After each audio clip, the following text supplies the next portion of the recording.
Coming up on Valley News Now, our First Alert Storm Team told you that this was coming and now it's here, but this is quite literally just the beginning of this weather system. We hear from Chief Meteorologist Russ Thomas about what we can expect with this weather pattern going into this Easter weekend. Plus, new court documents reveal some disturbing charges. A Gardner man charged with 4 counts of gross sexual imposition of a 13-year-old, and the very latest on a bizarre water rescue in West Fargo late last night. All of those details coming up.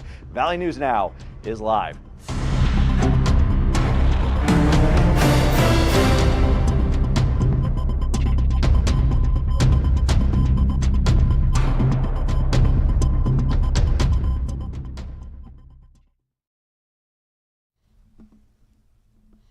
All right, good afternoon, everybody. This is Devin Fry with your Valley News Now digital update. Thank you for joining us this afternoon as we prepare to bring you the very latest that we have in the Valley News Live newsroom today and beyond. Obviously, a big focal point of the day gonna be the weather patterns that we've been seeing in the past less than 24 hours, but in the past overnight or so, as well as what we have coming up weather-wise this Easter weekend. But before that, we have some headlines to get into as well. We're going to start with the story that we originally reported a few days ago when the arrest was initially made, but now we have some new details, some disturbing charges outlined in court documents from Cass County Court today. A Gardner man is now formally charged with 4 Class AA felonies. That's the highest felony level in the state of North Dakota, after investigators say he lured a 13-year-old girl from a Fargo hotel and sexually assaulted her. Caleb Chase, 34 years old, was arraigned Wednesday in Cass County Court. Documents say the girl encountered Chase in the hotel lobby, believed he was a locked-out guest, and then let him into the hotel. Chase then reportedly grabbed her arm and forced her into his car, driving her to his Gardner home where he assaulted her multiple times. All of those disturbing charges coming directly from the court documents that we obtained today here in Valley News Live. The girl told investigators she repeatedly told him to stop. After Chase fell asleep, she quietly gathered her belongings and fled the home barefoot, carrying her shoes to avoid making any noise before calling 911. When deputies arrived at Chase's home, he told them unprompted that he had, quote, hung out with a girl last night who was 21. They also reportedly found a Plan B contraceptive pill in his pocket. Chase is currently being held at the Cass County Jail. I do want to correct something that I said earlier. He was arraigned this afternoon, not on Wednesday. So he was arraigned today. We await to hear where this case goes from there. We're going to follow this one throughout the court system, so be sure to stay tuned here to Valley News Live. Really disturbing stuff there. We're going to continue to follow this trial as it develops. The driving conditions out there today, definitely not the best. We saw some very interesting situations. Let's go to this. This viewer sent us in, a bunch of viewers. Thank you all for your help in this. Sent in videos of a massive car fire at the intersection of 25th Street South and 32nd Avenue South very early this morning. It was around 9 a.m. Crews arrived just before 9 a.m. to find the interior of the vehicle fully engulfed in flames. Firefighters did have the blaze completely out within about 6 minutes of the initial 911 call. Look at the flames coming out of the car there. That is scary. Thankfully, though, no injuries reported here. The vehicle was towed from the scene. Traffic returned to normal by a little bit after 9:30. The cause of the fire remains under investigation. That one likely not sparked by this weather, but you know, the driving conditions out there, not the best today, and we're expecting this to continue through the weekend. This is just round 1, according to our First Alert Storm Team. So we're going to go right to our digital exclusive this afternoon. Russ Thomas being joined by Duke Schindler. Chief Meteorologist Russ Thomas now here to discuss a little bit what we can expect through this Easter weekend, especially with what he calls a heavier round of snow right on the horizon here. Well, those first alert weather days, 3 of them that we warned you about leading up to today, they're finally here and they are hitting the ground. But how long are these things going to stick around? Because we have 2 different rounds of this. We're going to talk to Russ Thomas here. As Russ, tell me, how long is this first round sticking around? Do we have a break in the action? When does round 2 start? Yeah, so we're kind of on the back end now of round 1. What we have is most of the snow that's going to come down has come down. That doesn't mean we're not going to see at least a little bit more, an inch, maybe 2 inches as we get toward some of our areas around Lake of the Woods country. So, for instance, for Fargo-Moorhead, we've seen about 3.5 inches. It's on the ground. That does not include some of the initial melting and compacting. So with that in mind, we've seen about 4 inches, 4.5 inches Fargo-Moorhead, and even greater amounts to the south and east. Now, we've got here a lot of color on this board. This is all the winter storm alerts issued by the National Weather Service. And I'm going to tell you, when everything's got the color on it, that's not good for our region in terms of weather.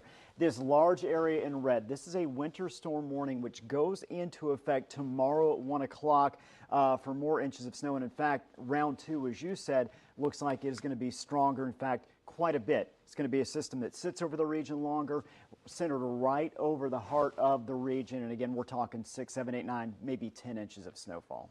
That's crazy. And, you know, will there be any break in the action there? We got Easter weekend coming up. People are going to be traveling. Is there a way in between this that people can get back out on the roads? You know, I'd suggest, I think early on our Friday is the best bet. We are going to get a break overnight tonight, early into Friday. Once we get about noon and beyond tomorrow, we start to see snow spread back in the region. Could even see a little bit of a mix initially, and then it becomes all snow. And again, you take a look at system number 2 ramping up later on Friday morning, starting in southwest and pushing up to north and east. And we've got that mentioned that 6 to 12 inches of wet, heavy snow. Now, if we are looking at traveling, if you can't travel Friday morning, a lot of folks working still, I would say that it's probably not till late Saturday or honestly even Sunday morning before I think conditions will be good enough out there on the roads to travel. The issue with Saturday is we've got a lot of snow that'll be on the ground thanks to that snow Friday evening, Friday night, Saturday. We also have winds they're going to pick up on Saturday afternoon, so it's not just a lot of snow, it's blowing snow. And when all this tends to wrap up, we still got Easter Sunday as well. Right. And Easter Sunday looks like it is going to be nice. I think we'll get sunshine, highs in the mid to upper 30s. But again, we're going to have a lot of snow on the ground. All right. Thank you very much, Russ. Devin, we'll send it back to you. Thank you so much to Duke and Russ for that update there. Be sure to have your Valley News Live First Alert weather app handy, bring you the very latest on these conditions as they continue to develop. Seeing when it's safe to get back on the road, if at all, through this weekend, as a lot of people have travel plans for Easter, including myself. So we'll see what happens there. As a matter of fact, let's take a look at the road conditions now. Pulling this up on the North Dakota DOT website. As you can see, a lot of green across the state here, which is nice. Some wet and slushy roads obviously are the bigger part of the issue in our home base here in the Fargo-Moorhead, West Fargo area. Some scattered wet and slushy roads out towards West Fargo and beyond as well. Up in the Devil's Lake Basin, kind of the same issue. And again, it's not incredibly bad out there. The roads aren't incredibly slick, not incredibly difficult to navigate. You just want to give yourself some extra time. Again, it's the sloppy road conditions can pull you around a little bit. Let's take a look. But as we take a look outside right now, it's starting to get a little bit nicer, I dare do say. But yeah, like Russ, I don't want to say warned us. That sounds a little bit too foreboding. But like Russ told us a minute ago, we got another round coming. Let's get into some more of the headlines in the Valley News Live newsroom today. Some of the things we've been working on. A Parkers Prairie man is facing felony charges after police say he threatened to shoot employees at a local bank. Matthew Baker, 57 years old, is charged with felony threats of violence and misdemeanor disorderly conduct. Court documents say Baker entered Midwest Bank on March 31st and became upset when he was told he'd have to wait to cash a $10,000 check. They say that that's a standard policy for non-customers in the court documents we read today. But now, before leaving, Baker allegedly made comments about, quote, shooting up the bank, threatening to return to rob the bank as well. And he also reportedly made a handgun gesture toward the bank president while threatening to shoot him. He then threw his coffee mug on the ground outside and continued yelling from there. Baker was arrested nearby and made additional threatening comments during transport. He's currently in custody at the Otter Tail County Jail. Speaking of court cases in Minnesota, a man on trial for murder in Moorhead has now lost his right to represent himself after a judge ruled his courtroom behavior crossed the line. Clay County Judge Jade Rosenfeld found that Jerome Anthony Thomas III had waived his right to self-representation through his own conduct and ordered his standby attorney to take over the case. Court documents detail a pattern of outbursts, including telling the court to move the F on, calling calling the judge a clown, threatening a witness with "catch me outside and see what happens," and repeatedly interrupting proceedings. Thomas is now refusing to attend his own trial. When he does return to the courtroom, the judge ordered he be placed in non-visible and non-audible leg restraints. They'd like to do those non-visible type of restraints in front of juries. Thomas is now on trial for a drive-by shooting that killed 39-year-old James Hamilton in April 2025. A pretty wild development there. We don't see that very often here. An update to a story we had late last night. As a matter of fact, I was on scene from this. I believe this is going to be my video. It is. Ignore the quality. I was on a phone and very far away. West Fargo police and fire crews spent more than 2 hours searching the Cheyenne River late last night after a report of someone standing on the bridge, which the vehicle's driving over now. Apparently, though, the search turned up nobody. Crews arrived around 10:17 p.m. to the 2400 block of Cheyenne Street, found no signs of anyone on the bridge or in the water. Firefighters, a drone unit, rescue boats, and a K-9 unit all searched the river and surrounding riverbanks. Search was called off after roughly 2 hours. No missing persons reports have been filed. The investigation does remain open. So follow us with the latest there as we continue to follow that situation, and we'll see if anything else comes out of this. But now, thankfully, things look like they were a false alarm. Hopefully, everybody's okay. It was a big scene, a lot of crews on scene there. Those of you that watch my Facebook Live at 11 p.m., thank you. Now, we have about 13 minutes left before Valley News Live at 4. Duke Schindler on the desk for you on there as well. Be sure to stay tuned for that. But first, let's hear from our Valley News Live reporter team today. This is some of the stuff that we've been working on here in the Valley News Live newsroom. If I can, there it is. We're going to pull that up. Let's hear from our reporters about what they're working on today and what you can look forward to in our coverage tonight. Anna with Valley News Live here. I'm standing outside the Moorhead Police Department, hearing from officials explain what happens when they receive a report of a missing or runaway teen. Just in the month of March, Moorhead authorities have posted 9 missing teenagers. This is the Moorhead Police Department's Facebook page. Out of the 9 teens, 4 of them have been found safe. 1 is considered endangered.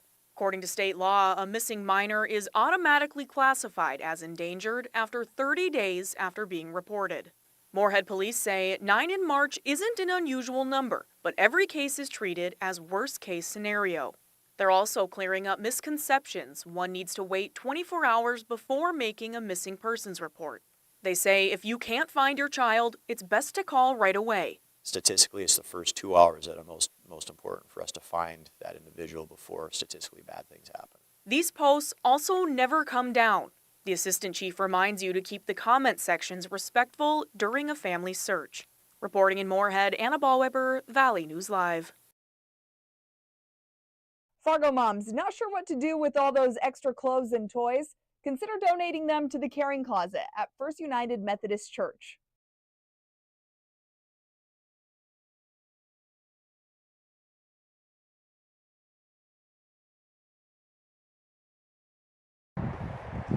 I'm out here in the elements and will be all day as I bring you current weather conditions and road conditions, making sure that you can get to where you need to safely. Thank you all for that. Again, had some sort of technical issue with Courtney's story there. I assume that will be worked out before the broadcast tonight, so be sure to stay tuned. That's about it for this Valley News Now digital update. Thank you all so much for joining us. Let's take another look outside before we get out of here. Again, we've been dealing with snow through much of the day. There is a lot of wet and heavy snow on the ground. It's really good snowball making snow. So if there's anybody in your life that you need to throw a snowball at, today is the day to do it. I suggest you seize that opportunity. We don't know how many more of these opportunities we're going to have. But like our First Alert Storm Team, Chief Meteorologist Russ Thomas told us earlier in this broadcast, another round is coming. So download the Valley News Live weather app. Be aware of what you need to watch out for as you need to make your way out the door. Who knows if you have traveling for Easter weekend or anything in that regard. Just make sure you're aware of the weather conditions that you can expect to encounter and give yourself plenty of extra time. That should just be a general rule right now. Make sure you give yourself plenty of extra time and that you are ready and safe wherever you need to go. Stay safe out there. We're going to see you all tomorrow at the same time, same place. But for now, for your Valley News Now digital update, I'm Devin Fry, Valley News Now.